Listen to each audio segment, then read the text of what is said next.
بسم اللہ الرحمن الرحیم۔ عزیز طلباء و طالبات، السلام علیکم۔ آج فرسٹ ایئر کے پہلے سبق کا آخری لیکچر ہے، اور اس لیکچر میں ہم اس سبق میں جتنے بھی ایم سی کیوز ہے وہ نکالنے کی کوشش کریں گے۔ ہر ایم سی کیوز کے سامنے 4 آپشن دیے گئے ہیں، اور جو خط کشیدہ لفظ ہے وہ اس کا صحیح جواب ہے۔ نمبر 1، سر سید احمد خان دہلی میں پیدا ہوئے۔ سر سید احمد خان 1817 میں پیدا ہوئے۔ سر سید کے والد کا نام محمد متقی تھا۔ سر سید کے والد کو بادشاہ اکبر شاہ کے دربار میں بڑا اثر رسوخ حاصل تھا۔ والد اور بڑے بھائی کے انتقال کے بعد سر سید کی زندگی پر مذہبی رنگ نمایاں ہو گیا۔ 1857 کی جنگ آزادی کے وقت سر سید احمد خان بجنور میں تھے۔ بجنور اتر پردیش کا ایک ضلع ہے۔ سر سید نے اندازہ لگایا کہ کسی بھی قوم کی اصلاح اور ترقی تعلیم کے بغیر ممکن نہیں۔ شرعی احکام کے علم کو فقہ کہتے ہیں۔ علی گڑھ کالج 1875 میں قائم ہوا۔ سر سید 1869 میں انگلستان گئے تھے۔ سر سید اپنے بیٹے سید محمود کے ساتھ انگلستان گئے تھے۔ سر سید نے 1864 میں غازی پور میں سائنٹیفک سوسائٹی کی بنیاد رکھی۔ سر سید کی والدہ کا نام عزیز النساء تھا۔ سر سید انگلستان سے 1870 میں واپس آئے۔ سر سید کا ماہنامہ رسالہ تہذیب الاخلاق 1870 میں شروع ہوا۔ اردو ہندی تنازعہ کب پیش آیا؟ 1867 میں۔ اردو ہندی تنازعہ کہاں پیش آیا؟ بنارس میں۔ سر سید نے انگلستان سے واپسی کے بعد اپنا رسالہ جاری کیا تھا۔ سر سید کا ایک اور بڑا کارنامہ سادہ اور آسان نثر کی ترویج تھا۔ سر سید کو سر کا خطاب 1888 میں ملا۔ سر سید مضمون نگار اور ماہر تعلیم کے علاوہ شاعر بھی تھے اور آہی تخلص کرتے تھے۔ ایسی نثر جس میں ہر فقرے کا آخری لفظ دوسرے فقرے کے آخری لفظ سے ہم کاپیہ ہو مگر ہم وزن نہ ہو، مکفّا نثر کہتے ہیں۔ ایسی نثر جس کے 2 جملوں کے تمام الفاظ ایک دوسرے کے ہم وزن ہو اور آخر کے الفاظ بھی ہم کاپیہ ہو اور کبھی کبھی ردیف کا بھی استعمال ہو، مسجع نثر کہتے ہیں۔ سر سید ادب برائے ادب کے قائل نہ تھے، بلکہ انہوں نے ادب کو اصلاح کا ذریعہ بنایا۔ سر سید کی تحریر میں بڑا تنوع تھا۔ سر سید نے خطبات احمدیہ ولیم مور کی کتاب دلائے پاک محمد صلی اللہ علیہ وآلہ وسلم کے مقابلے میں لکھی تھی۔ آثار السنادید کے معنی قدیم عمارتوں کی نشانیاں کے ہیں۔ سر سید 1898 میں فوت ہوئے۔ سر سید کی موت کے 22 سال بعد علی گڑھ کالج کو 1920 میں یونیورسٹی کا درجہ دیا گیا۔ اردو ترکی زبان کا لفظ ہے۔ اردو کا پہلا مضمون نگار سر سید احمد خان ہے۔ سبق اپنی مدد آپ صنف ادب کی روح سے ایک مضمون ہے۔ یہ ایک نہایت عمدہ اور آزمودہ مقولہ ہے۔ ایک شخص میں اپنی مدد کرنے کا جوش اس کی سچی ترقی کی بنیاد ہے۔ جب کسی شخص کے لیے یا کسی گروہ کے لیے کوئی دوسرا کچھ کرتا ہے، اسی کے ساتھ غیرت جو ایک نہایت عمدہ قوت انسان میں ہے۔ ایک شخص میں اپنی مدد کرنے کا جذبہ اس کی سچی ترقی کی بنیاد ہے۔ ایشیا کی تمام قومیں یہی سمجھتی رہی ہیں کہ اچھا بادشاہ ہی رعایا کی ترقی اور خوشحالی کا ذریعہ ہوتا ہے۔ عزیز طلباء، یاد رکھیے گا کہ اس کے ساتھ ایک دوسرا نظریہ بھی تھا کہ یورپ کے لوگ کیا سمجھتے تھے کہ عمدہ انتظام اور عمدہ قوانین جو ہے یہ ہماری ترقی کا ذریعہ ہوگا، لیکن سر سید احمد خان کے مطابق یہ دونوں نظریات غلط تھے۔ یورپ کے لوگ جو ایشیا کے لوگوں سے زیادہ ترقی کر گئے تھے۔ ایک شخص فرض کرو کہ پارلیمنٹ کا ممبر ہی کیوں نہ ہو جائے، قومی عزت اور بھلائی کے لیے کیا کچھ کر سکتا ہے۔ اس کے بعد جو ایم سی کیوز ہے وہ تبدیلیاں پانوس خیال سے کچھ زیادہ رتبہ نہیں رکھتی۔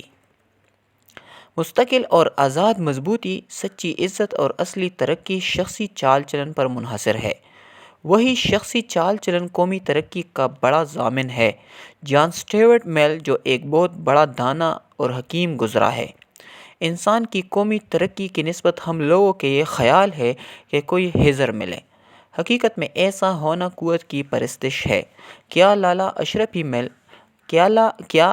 اشرفی مل انسانوں میں کچھ قدر و منزلت کے لائق گنے جاتے ہیں؟ بڑا سچا اور نہایت مضبوط جس سے زیادہ دنیا کی معزز قوموں نے عزت پائی ہے۔ اوروں پر بھروسے اور اپنی مدد آپ، یہ دونوں اصول ایک دوسرے کے مخالف ہیں۔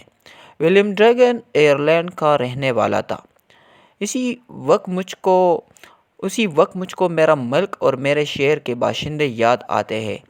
استقلال اور محنت کامیابی کا بڑا ذریعہ ہے۔ ہم اپنی آزادی کے لیے بہت سی باتیں سنتے آئے ہیں۔ اگر ہم محنت کیے جائیں اور اپنی قوتوں کو ٹھیک طور پر استعمال کریں، اگر ہم ایک دلی ولولے اور محنت سے کام کیے جائیں گے، انسان کی اگلی پشتوں کے حالات پر خیال کرنے سے معلوم ہوتا ہے۔ انسان کی موجودہ حالت انسانوں کے نسل در نسل کے کاموں سے حاصل ہوتی ہے۔ رفتہ رفتہ نیچر کی گردش نے موجودہ نسل کو اس زرخیز اور بے بہا جائیداد کا وارث کیا ہے۔ ایک نسل نے دوسری نسل کی محنت پر عمارت بنائی ہے جو ہمارے پرکوں کی ہوشیاری اور محنت سے مہیا ہوئی تھی، یعنی وہ اس جائیداد کی بات ہو رہی ہے۔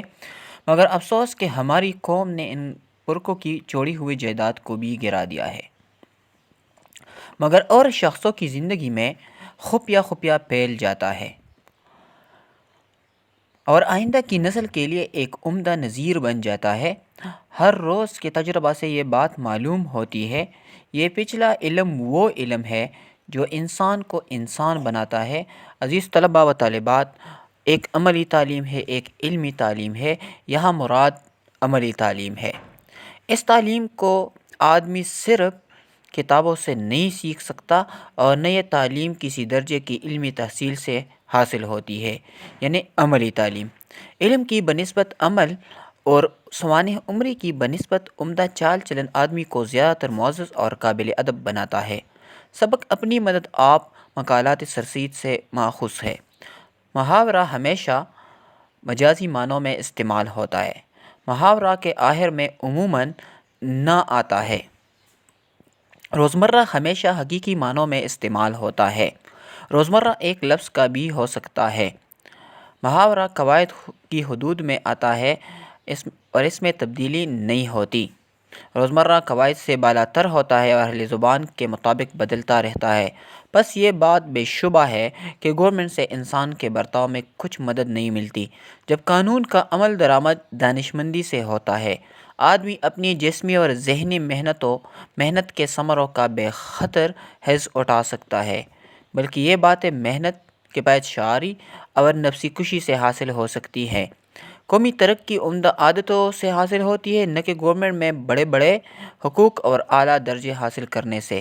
نہایت ٹھیک بات ہے کہ گورنمنٹ عموماً ان لوگوں کا جن پر وہ حکومت کرتی ہے عکس ہوتی ہے۔ یہ ایک نیچر کا قاعدہ ہے، جس طرح پانی خود اپنی پنسال میں آ جاتا ہے۔ عمدہ رعایا پر عمدہ حکومت ہوتی ہے، جاہل و خراب و نہ تربیت یافتہ رعایا پر ویسی ہی اکڑ حکومت کرنی پڑتی ہے۔ ناتہذیبی اور بدچلنی جو اخلاقی و تمدنی یا باہمی معاشرت کی بدیوں میں شمار ہوتی ہے۔ اگر ہم چاہیں کہ بیرونی کوش سے ان برائیوں کو جڑ سے اکھاڑ ڈالیں، جبکہ ہر شخص اور کل قوم اپنی اندرونی حالتوں سے آپ اپنی اصلاح کر سکتی ہے۔ نیکی و سچائی مرکب عاطفی ہے۔ ایک شخص میں اپنی مدد کرنے کا جوش اس کی سچی ترقی کی بنیاد ہے۔ عزیز طلباء و طالبات، امید ہے کہ آج کے جتنے بھی MCQs ہیں وہ آپ کو سمجھ آ گئے ہوں گے۔ آج کے لیے اتنا ہی کافی ہے۔ اللہ حافظ۔